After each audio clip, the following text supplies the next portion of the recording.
नमस्कार दोस्तों, मैं एडवोकेट सुनील दीक्षित आप सभी का अपने YouTube channel Dikshit legal aid में स्वागत करता हूं। Have you ever been bound down? क्या होता है? गवर्नमेंट जॉब जब भी किसी को मिलती है या जब भी किसी का सिलेक्शन गवर्नमेंट जॉब के लिए होता है तो उससे पहले एक अटेस्टेशन फॉर्म सबमिट करना होता है और उस अटेस्टेशन फॉर्म में कुछ इन्फॉर्मेशन आपसे मांगी जाती है।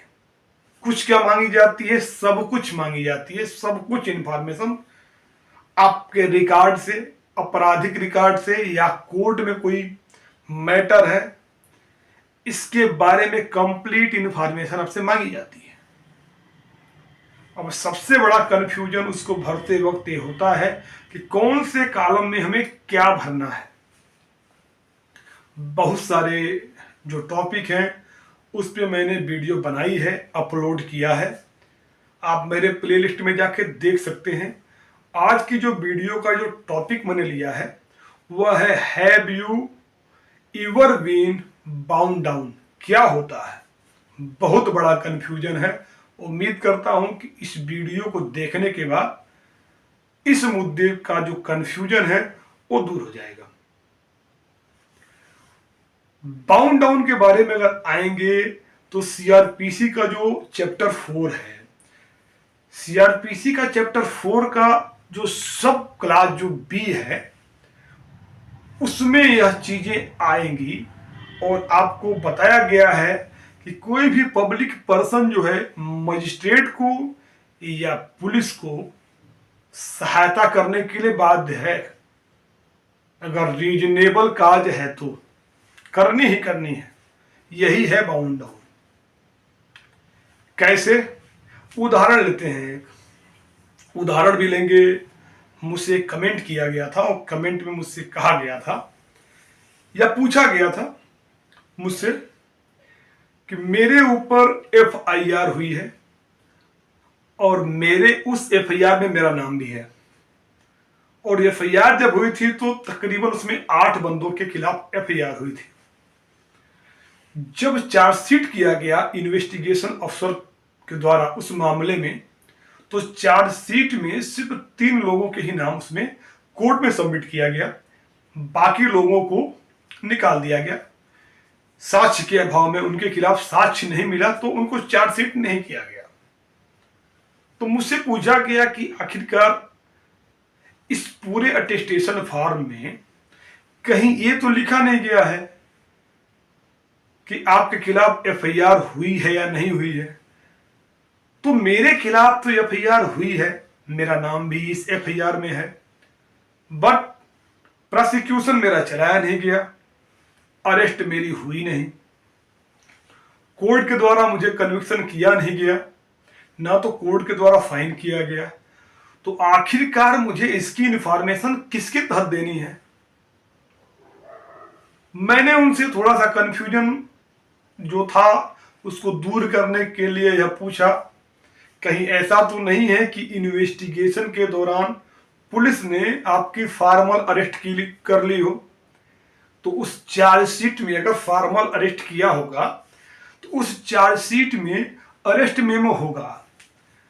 तो मुझे उसका रिप्लाई आया था कि मेरी कोई भी फॉर्मल अरेस्ट नहीं हुई थी और ना कोई अरेस्ट मेमो मेरे अगेंस्ट बनाया गया था इन्वेस्टिगेशन अफसर के द्वारा।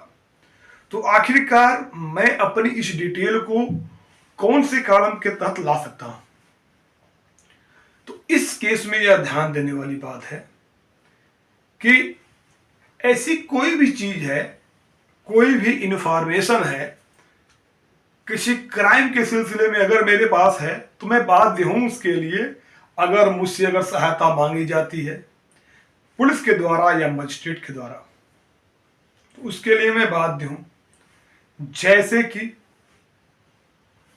अगर मेरा नाम किसी भी मुकदमे में आता है तो पुलिस जो इन्वेस्टिगेशन अफसर होते हैं मुझे नोटिस सेंड करेंगे। अगर मैं मान के चलिए किसी मामले में अभियुक्त हूं, जैसा कि इस उदाहरण में है, तो अभियुक्त होने के नाते 41A अगर मेरी अरेस्ट रिक्वायरमेंट नहीं है, मेरी गिरफ्तारी की जरूरत नहीं है। इन्वेस्टिगेशन अफसर को लगता है कि इस अभियुक्त को बिना गिरफ्तार किए ही इन्वेस्टिगेशन कराई जा सकती है आसानी से, तो वह मुझे 41A सीआरपीसी का नोटिस देंगे।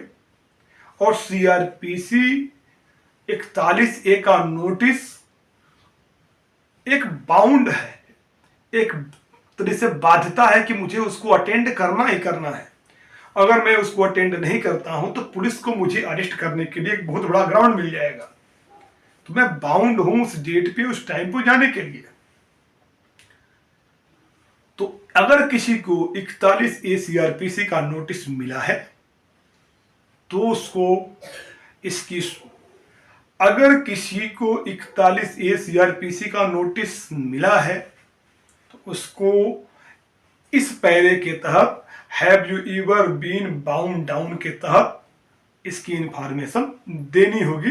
बेशक आगे जाके उस अभियुक्त का नाम चार्जशीट से निकाल दिया गया हो, क्योंकि इन्वेस्टिगेशन का पार्ट रहे हैं। 41A की तहत नोटिस उनको मिली होगी, उनको सुना गया होगा, उसके बाद ही ऐसी कुछ चीजें आई होंगी जिसके तहत चार्जशीट में उनका नाम निकाला गया होगा।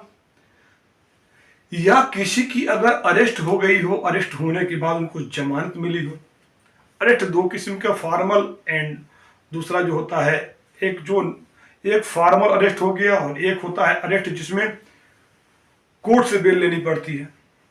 इसकी डिटेल मैंने दी है दूसरे वीडियो में, have you ever been arrested में, आप चाहें तो देख सकते हैं। अगर अरेस्ट हुई है और अरेस्ट के बाद बेल हुई है तो बेल जब भी होती है तो उस बेल होने के बाद हमें एक बेल बॉन्ड सबमिट करना होता है। पुलिस भी अगर फॉर्मल बेल देती है थाने पे तो एक मुचलका आपसे भरवाती है। उस मुचलका की कंडीशन ही यह है कि जब भी आपको बुलाया जाएगा स्टेशन इंचार्ज के द्वारा या जो संबंधित जो कोर्ट है उसके द्वारा, अगर आपको बुलाया जाएगा इस मामले में तो आपको आना पड़ेगा। ए बॉन्ड उसी के लिए होता है।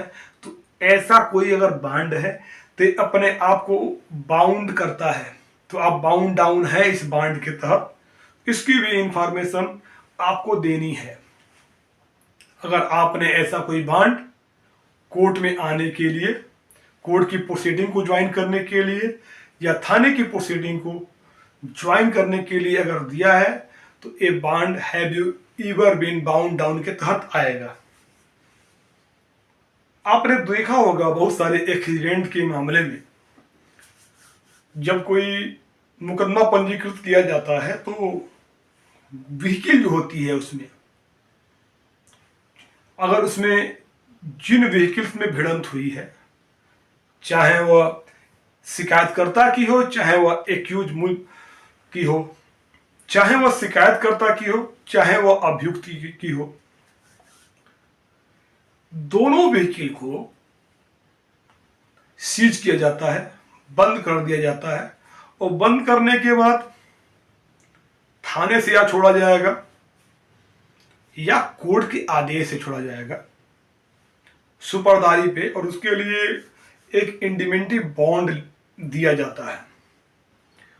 उस बॉन्ड में जो गाड़ी के जो मालिक होते हैं उनके सामने भी यह कंडीशन होती है, वो लिखित होता है कि जब भी रिक्वायरमेंट होगी इस व्हीकल की कोर्ट के द्वारा या पुलिस के द्वारा तो मैं इसको लेके हाजिर हो जाऊंगा। इसकी भी सूचना अगर आपने कभी ऐसा बॉन्ड एग्जीक्यूट किया है तो have you ever been bound down के तहत आएगी ये इंफॉर्मेशन। तो क्या सिर्फ अभियुक्त के ही ऊपर लागू होती है बाउंड डाउन वाली पोजीशन? जी नहीं। अगर आप किसी मामले में गवाह हैं, विटनेस हैं, अगर आप किसी मामले में, तो पुलिस के द्वारा आपको 160 सीआरपीसी की नोटिस दी जाएगी।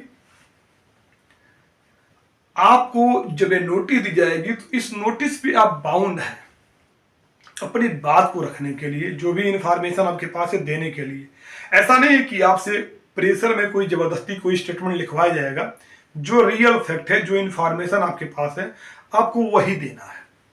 उसको इंफॉर्मेशन, उस स्टेटमेंट को दर्ज कराने के लिए पुलिस 160 सीआरपीसी की नोटिस देती है और आपको आना पड़ता है, जो कि सीआरपीसी के जो चैप्टर 4 में है, 4 का जो सब क्लास बी है या सब पैरा या सब सेक्शन बोल सकते हैं बी में, जो कि सेक्शन 37 से स्टार्ट होती है, में इन सब चीज़ों को लिखा गया है, बताया गया है कि जब भी पुलिस या मजिस्ट्रेट पब्लिक से, प्राइवेट पब्लिक से जब भी उनको आवश्यकता होगी सहायता की, सहायता करनी पड़ेगी।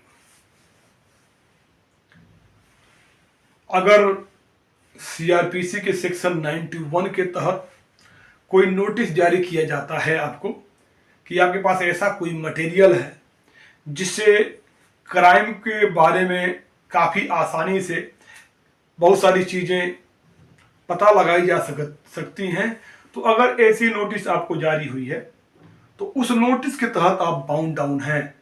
जैसे कि मेरे पास सीसीटीवी कैमरा है, कुछ क्राइम हुआ है मेरे घर के सामने और उस सीसीटीवी कैमरे में वो सब चीज़ें रिकॉर्ड हुई हैं, तो अगर जब मुझसे मांगा जाता है उस सीसीटीवी कैमरा की फुटेज, तो मैं देने के लिए बाउंड हूं, मैं मना नहीं कर सकता। मैं बाउंड डाउन हूं, सिर्फ देने के लिए ही नहीं, उसको मैं पुलिस को प्रोवाइड कराता हूं और उसके आधार पे जब केस कोर्ट में जाता है और प्रोसिक्यूशन इस बात को रखता है कि सीसीटीवी कैमरा की जो फुटेज है एक काफ़ी साक्ष्य के तौर पे काफ़ी महत्वपूर्ण चीज़ है, तो जब कोर्ट मुझे नोटिस करती है तो मैं कोर्ट में जाना पड़ेगा एविडेंस के स्टेज पे, तो उसके लिए मैं बाउंड हूं, वहां जाके मुझे अपने स्टेटमेंट को देना पड़ेगा। तो उम्मीद करता हूं कि have you ever been bound down से संबंधित जो कंफ्यूजन होगा वह दूर हो गया होगा। फिर भी कुछ चीजें अगर छूट गई हैं आपके हिसाब से, मुझे कमेंट बॉक्स में लिखिए, प्रयास करूंगा कि रिप्लाई से उस समस्या का समाधान कर दूं। इन केस अगर आवश्यकता होगी तो वीडियो बना के उसकी इन्फॉर्मेशन दूंगा। Thank you for watching.